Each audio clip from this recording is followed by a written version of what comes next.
So I am going to try to make this as detailed as possible.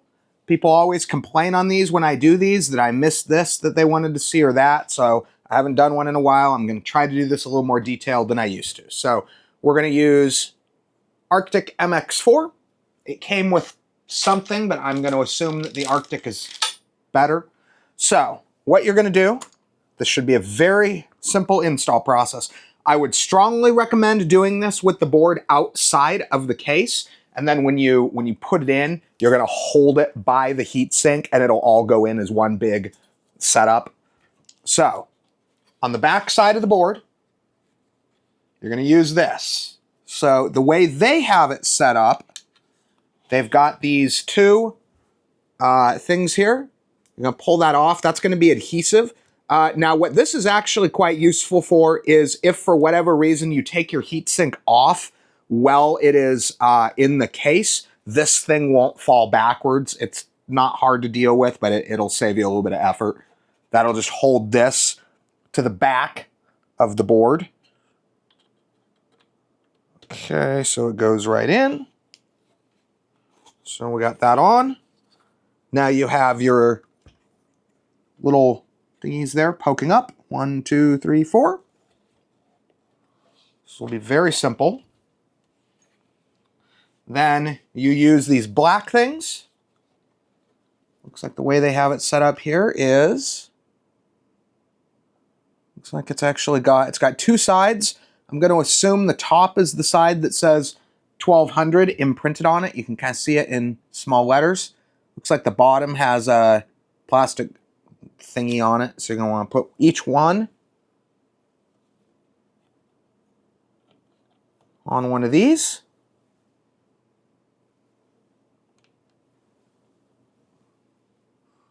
So that is very simple. I'm going to make a wild guess. They include, let's just make sure. I'm almost positive I got this right, but let's just make sure. Okay, I was going to do that kind of wrong. So the way that they have it set up,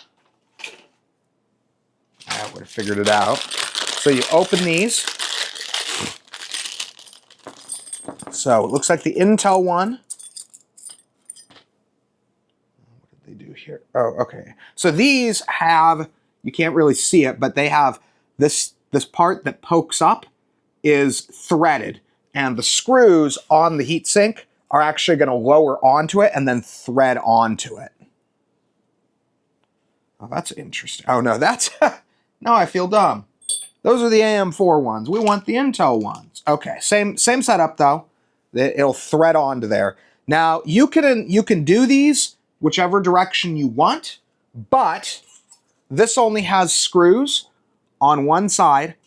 So the way I'm going to do it, I want the fans to blow out. So imagine this is in your case. This is the front of your case right here. This is the back of your case right here. You want the fans blowing out. So these. So there's screws. These ones that are listed as 1700. You'll be able to use, honestly, I think you could use either. Well, no, you're going to want the ones that are labeled 1700. So you're going to open those. Where is my knife?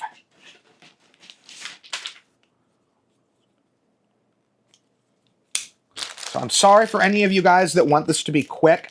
I'm trying to be thorough here so that we don't miss anything, so that this will be simple for anyone that sees it. Occasionally, my Noctua NH-D15 one gets pretty good reviews, but every now and then someone complains about something on it, so I'm trying to do more in depth. Okay, so we're going to set this up so that the heatsink goes with the fans facing out. And the way this works is these bars that the heatsink screws to literally just set on top of those plastic grommet thingies, and these long screws, which the genius I am, I forgot a screwdriver. Okay, so screwdriver. That's kind of a shitty screwdriver, but whatever. And it looks like the socket 1151 and 1150 is, so it's got two positions here. The 1150 is the further in position, so with it shorter, so it'll set on there. Now, I'm going to make a wild guess that you can probably rig this to work with very little effort with an older 11, what do they call it, 1155, I think. The older, like the socket for the old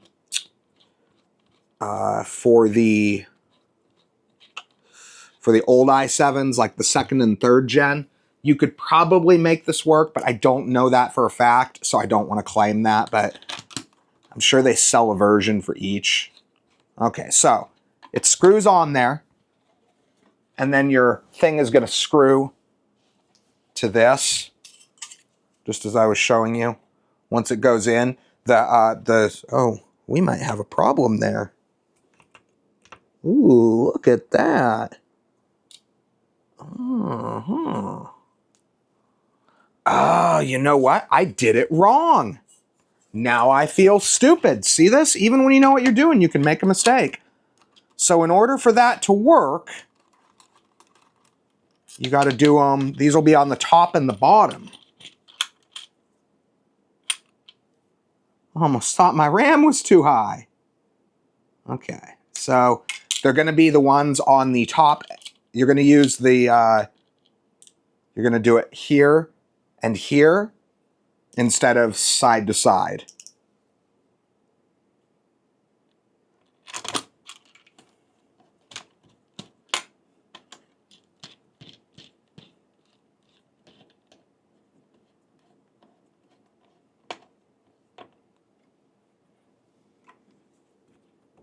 That actually came out really easy. The little black thing, so be careful with those. Now, if you want to be real paranoid, you can use an anti-static wrist strap while you do this. I've never used an anti-static wrist strap while installing.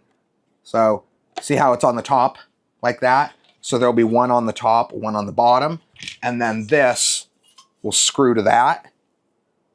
And it looks like it's actually set up that way so that you've got a cutout here for your, so this is cut out for your RAM in case you have tall RAM. It's not going to take, no, that'll take just about any RAM you could throw at it. That's actually pretty tall. Back in the day, they didn't always think about stuff like that. It's actually kind of important. Okay, so let's screw the other one on. Dang it. These little black things do come out really easily, so be careful with that. Okay. So, second one goes in.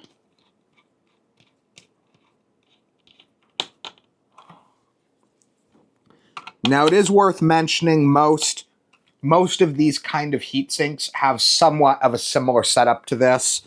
The Noctua ones use a fairly similar socket setup to this as well. Not quite identical, but very similar. Now these, as I said, are threaded. So when you put it in, it'll thread down on there. So let's take that off. I am going to use the large blob in the center that will spread out as the heatsink presses down onto it method, as it were.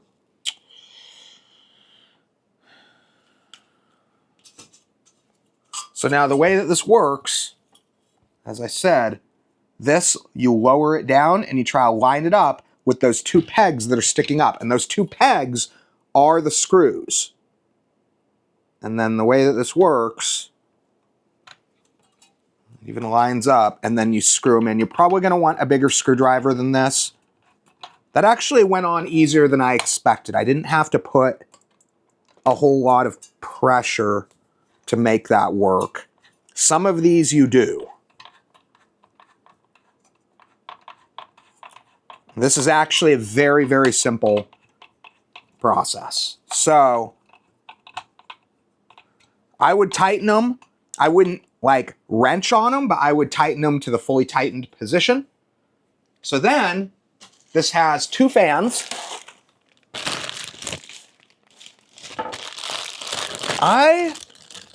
This heatsink is kind of overkill for this purpose. I may,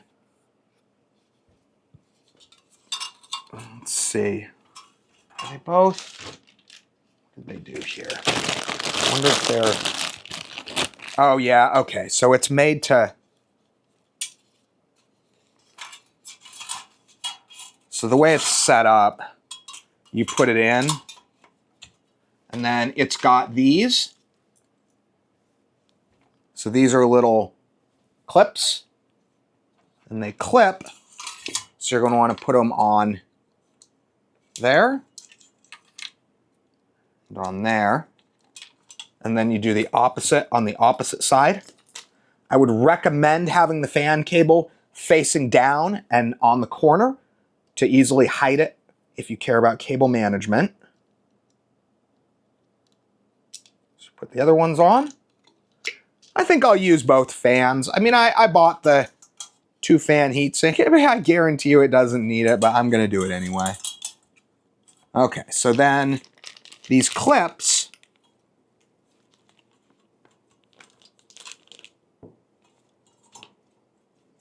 I wonder, you know what? That is not the way I thought they would have had it set up. They've actually got it set up that you want the clips on the furthest away set of screw holes, it looks like. So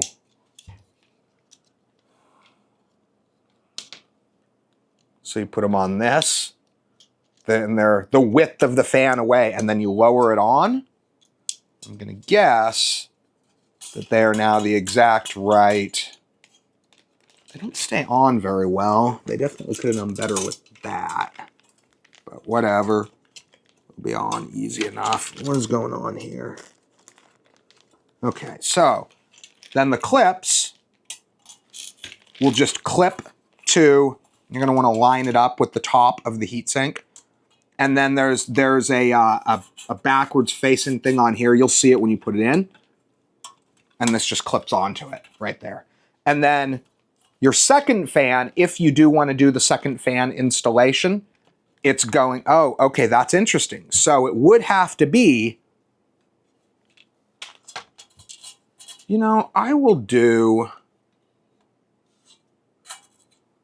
do a push-pull. I wouldn't normally do it this way, but I don't really want, you know what? No, that's not necessary. I've already got a back case fan on it, so we're gonna go with 1 fan. If for whatever reason I'm not seeing a error, this will be fine. This is plenty, this is already overkill for this application. I chose this because it was the easiest to obtain. So it did come with a dual splitter. Oops, they're not gonna need that. So we'll just plug the single fan header in.